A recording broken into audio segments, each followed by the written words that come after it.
What if I told you that before the first sunrise, before the first bird flew, and before the first human breathed, God had already prepared an incredible plan for creation? The creation. In the beginning, God created the heavens and the earth. Now the earth was formless and empty. Darkness covered the surface of the watery depths, and the Spirit of God was hovering over the surface of the waters. Then God said, "Let there be light." And there was light. God saw that the light was good, and God separated the light from the darkness. God called the light day, and the darkness he called night. There was an evening, and there was a morning.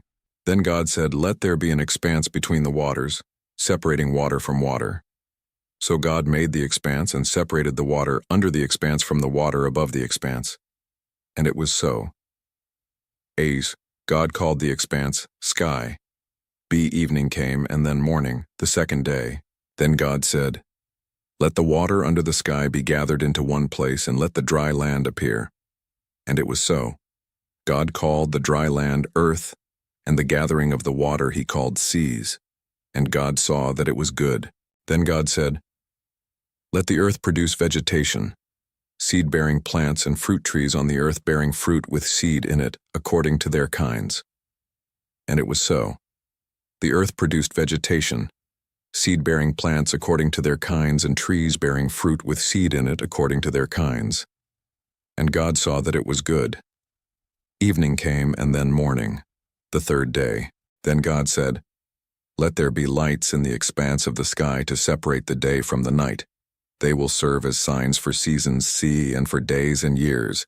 They will be lights in the expanse of the sky to provide light on the earth." And it was so. God made the two great lights, the greater light to rule over the day and the lesser light to rule over the night, as well as the stars. God placed them in the expanse of the sky to provide light on the earth, to rule the day and the night, and to separate light from darkness. And God saw that it was good. Evening came, and then morning, the fourth day. Then God said, "Let the waters swarm with living creatures, and let birds fly above the earth across the expanse of the sky." So God created the large sea creatures and every living creature that moves and swarms in the water, according to their kinds.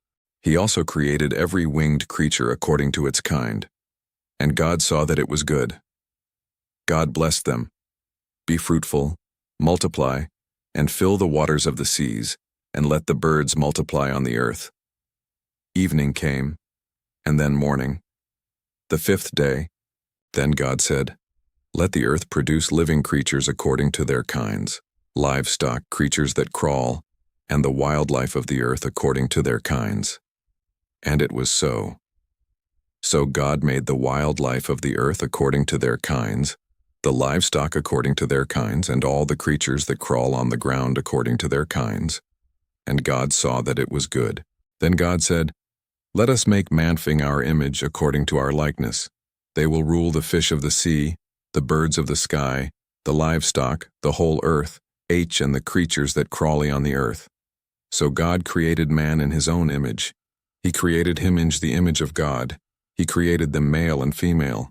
God blessed them, and God said to them, "Be fruitful, multiply, fill the earth and subdue it. Rule the fish of the sea, the birds of the sky, and every creature that crawls on the earth."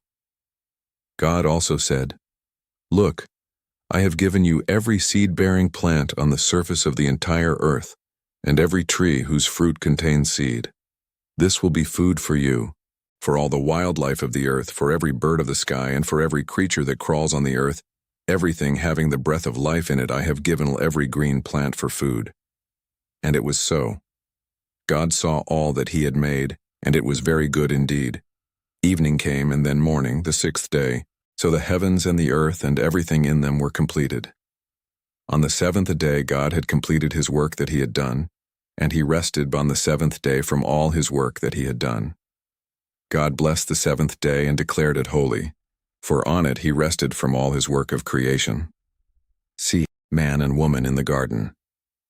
These are the records of the heavens and the earth concerning their creation.